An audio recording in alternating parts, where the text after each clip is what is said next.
Yo, I've owned this car for maybe 10 hours now, and about 8 of those hours I was asleep. Bill Boost sold me a lemon. Yep. So let's talk about all the things that are wrong. It's about 5 in the morning. I couldn't stop thinking about everything. So yeah.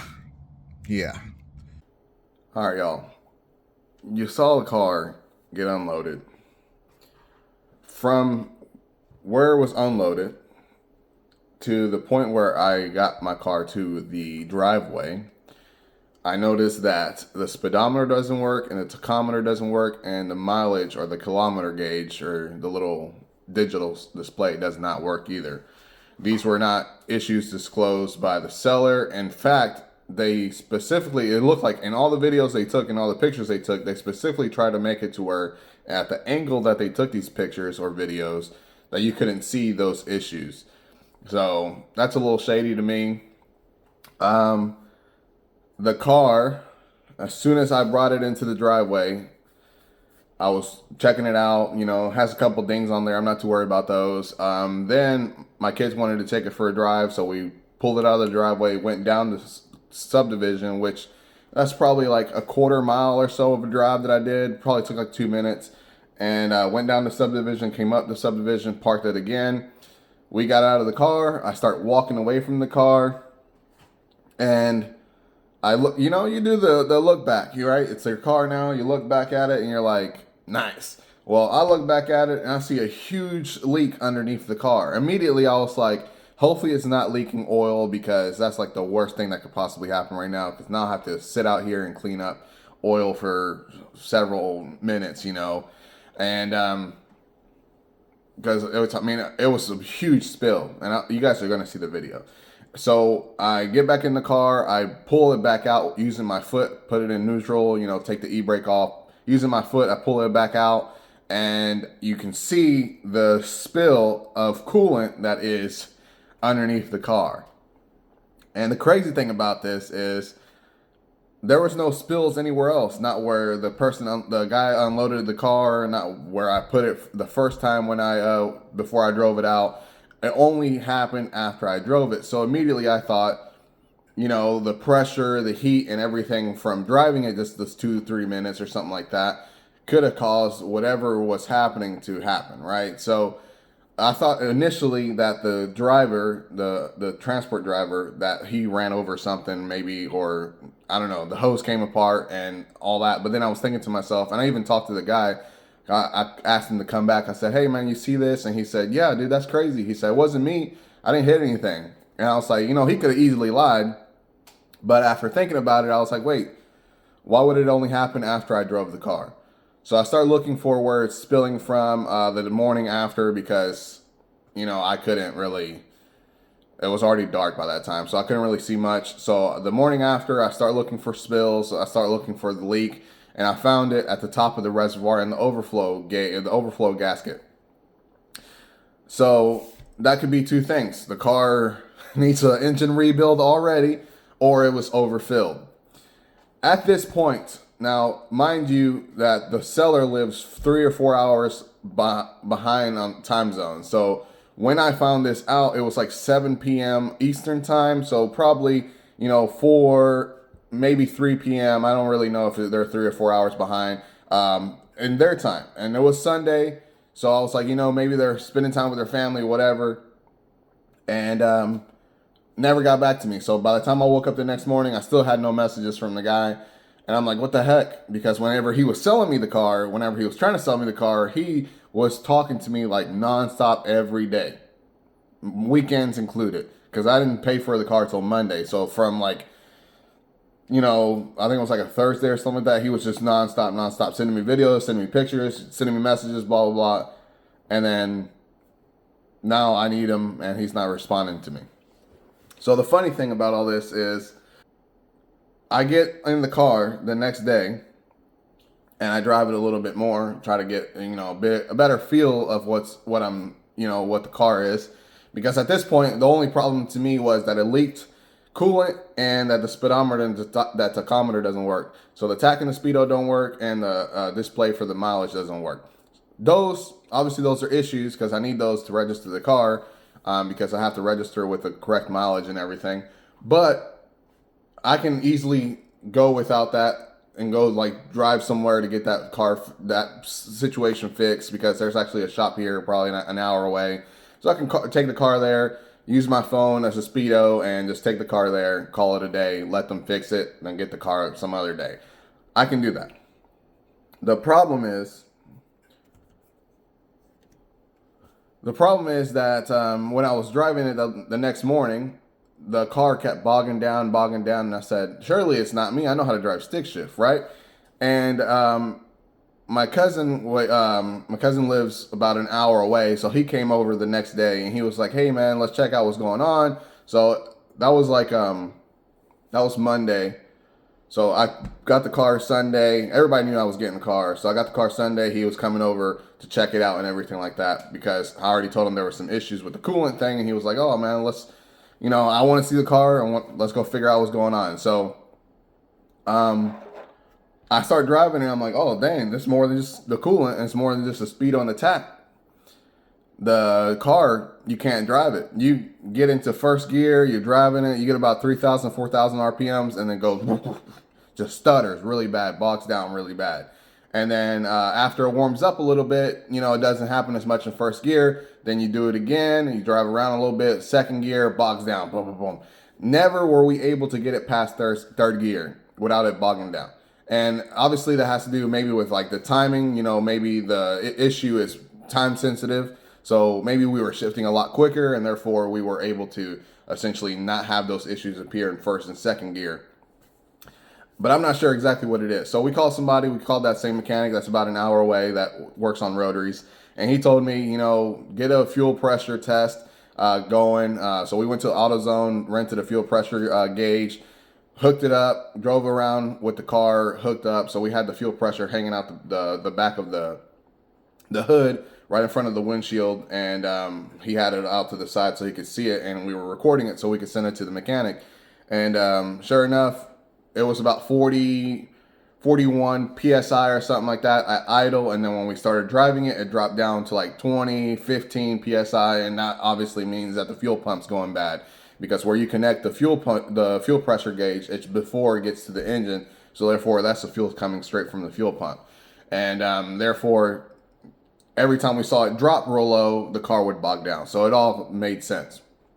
So therefore, we sent it to the guy. He said, sure enough, this test is like pretty accurate. You need a fuel pump.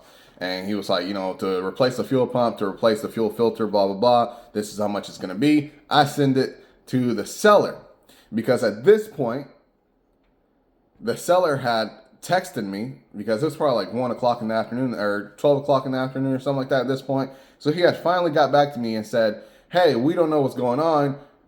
We're going to get with this transportation company to see what happened. And I'm like, what are you talking about, dude? I already told you everything that was wrong with the car. At this point, there's nothing wrong with the transportation company. Because how could they mess up the fuel filter? How could they mess up the speedo and the tach? And obviously the coolant, at first I thought it was a transportation company, but based off where it is, it's not. So then he says, don't worry, man, we'll get this taken care of, all through text. And I'm like, dude, call me. This is easier if we just talk to each other. Oh, no, I'm busy. Okay. So I'm like, whatever. So we have our answer. My cousin had to leave. He had to go to work. He worked second shift. So he was like, hey, man, the worst that could happen is, you have to go take it to the guy on a trailer or something like that. And, it has to get fixed. And he said, but if we want to do it ourselves, not a big deal, we'll save at least $400, $500. And I'm like, you got a point. But then the guy said he's going to fix everything. So I was like, if he's going to fix everything, I might as well take it to someone that's a professional. And, or he's going to pay to fix everything. He's going to pay for all the repairs, he said. So I'm like, all right. So he calls me finally. And now he calls me, it's probably like almost 2 o'clock in the afternoon.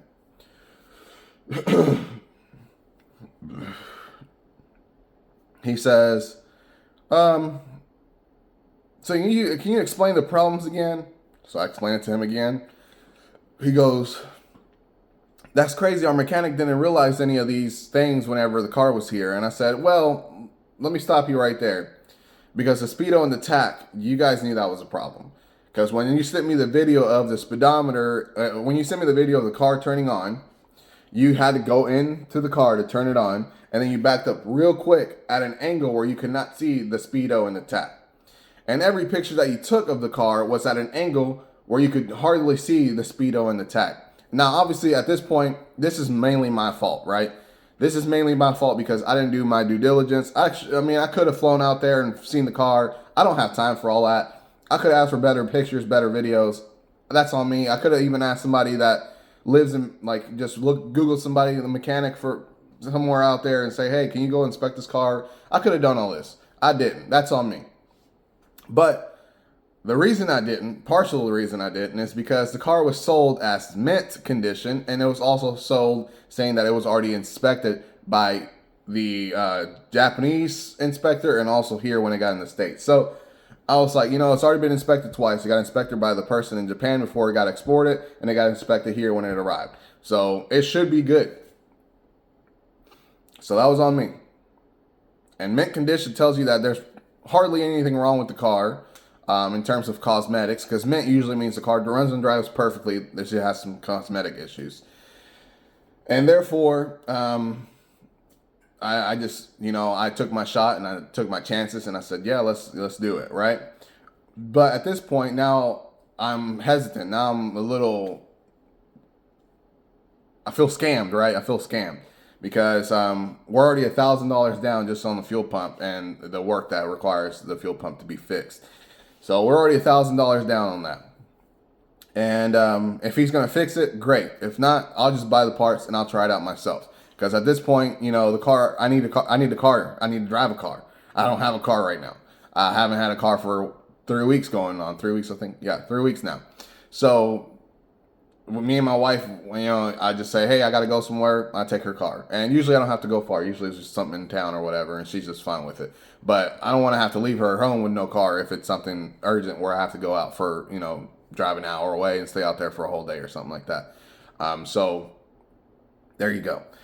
Now, the crazy thing about all this is I have him on speaker. I use my other phone that I use for recording sometimes because I have two phones. They're exactly the same phone, but I have two phones because the other one doesn't have. That's besides the point. But essentially, I use that for recording sometimes when I need this phone for other things. So, like drone and recording, I'll just go ahead and have two phones. So I was like, let me just grab that phone while he's talking because I need to record whatever he says. So before I could grab my phone, he says, whatever you need, we will fix all the repairs. And I was like, I know I got that on text already, but it's easier if I also have it on video.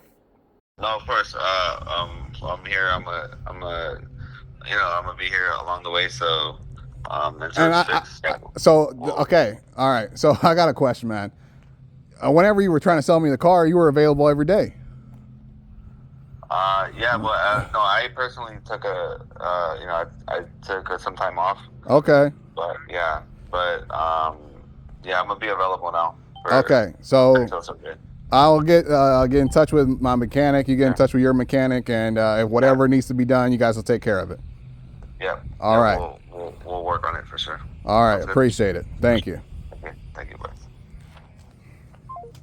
So I grabbed my phone and I said, so you're telling me that whatever the mechanic says the car needs, you're going to fix? And he said, yes. So I'm like, great, I got this. Now he can't go back. He can't back down now, right? That's it. You said it. It's over. So the next day, I asked the mechanic, I said, hey, if they were to buy the parts, because that was one thing he was saying, we can buy all the parts, send them to you. And he was like, I was like, I don't know if that's going to work, but I'll ask, so I was like, hey, mechanic dude, this is what we have, our dilemma is still, unraveling. So if the parts are ordered, can you still do the work? And he said, yeah, that's fine. As long as the parts are genuine and not like knockoffs, right? Because we don't need that. So I was like, great, so we can do this. So, yeah, and that's the last I heard. I never heard from them again. Today is Thursday. I heard from them Monday. I have not heard anything since then. And I sent him messages, everything, still nothing. I've tried calling, nothing. So tomorrow's Friday. Tomorrow I'll call him again. I'll send him more text messages. If I don't hear anything back, I still have to know. I still haven't got a quote for fixing the tach and the speedo and all that. He said he could do it. He said it's usually some capacitor issue, which I don't know how much it'll cost considering how much it might be labor intensive. It might not be that the parts themselves are expensive, but labor intensive because I mean that requires precision and all that. But I mean, I did watch some videos and everything. Obviously, you want to stay up to par with the research and all that. So I watched some videos on the tach and I watched some videos on the fuel pump and everything. So if for some reason this guy bails and says I can't pay for nothing, I'll just do everything because yeah, it'll make good content too, because at the end of the day, putting videos out is essentially how I get more subscribers and stuff. So I mean, I guess at the end of the day it won't hurt, but I don't want to have to go through that, right? I want someone to take accountability, and he already said he was going to take accountability. He said he was going to pay for all the repairs.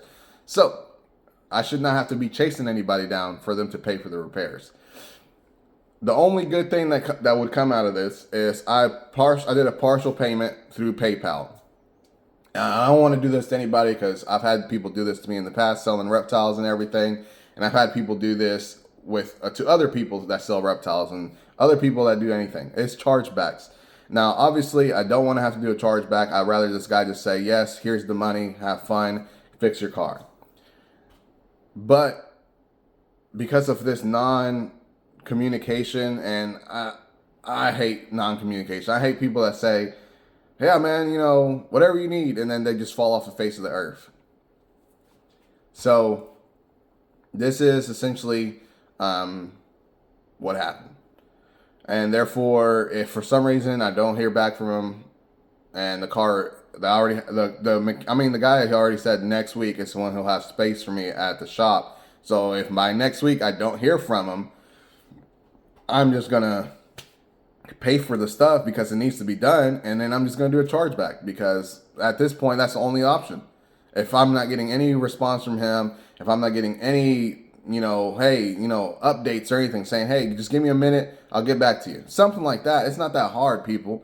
If somebody sends you a text, it's already a way of communication that allows you to get back to them later. But when somebody calls you because you didn't respond to their text 2 or 3 days later, that means it was probably something urgent. And he already knew it was urgent because we had already talked. And he already said he was going to fix all the issues. So, yeah, that's where we're at. And I have an RX-7 though. I guess I can't be too mad. I have an RX-7 and it does need some work. What is it? I will be checking the fuse for the tach and the speedo because somebody said, although I've read a lot of forums and sometimes like the RX-7 have issues with their tach and speedo and it goes out and you have to change the capacitors. That's the main cause of it. But some people said first thing, which obviously this is the same thing for everybody. First thing you always do is check the fuses.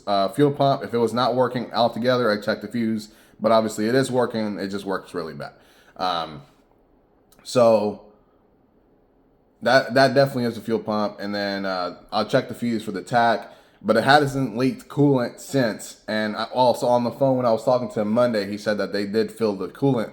They replaced the radiator cap and filled the coolant. And I said, did you fill the coolant? Yeah, we did. Did you check to see if it needed coolant? Oh, I guess not. I don't know. We'll have to ask the mechanic. This guy's just a sales guy. And I'm like, well, there's the reason right there. That's why it hasn't leaked since Monday or since Sunday. Because it has not leaked. And I try to drive it at least a few minutes. I know it's, fuel pump's going bad or whatever, but I try to drive it at least in the neighborhood. So, the car's not just sitting there idle because that's what it did for 2 months. The guy they never moved it or whatever, because how do you not tell that the fuel pump's going bad or that it is gone bad? So there you go. That's where we're at. So if you made it this far into the video, don't forget to like, share, and subscribe, and hit that notification bell so you don't miss anything that I put out in the future. As always,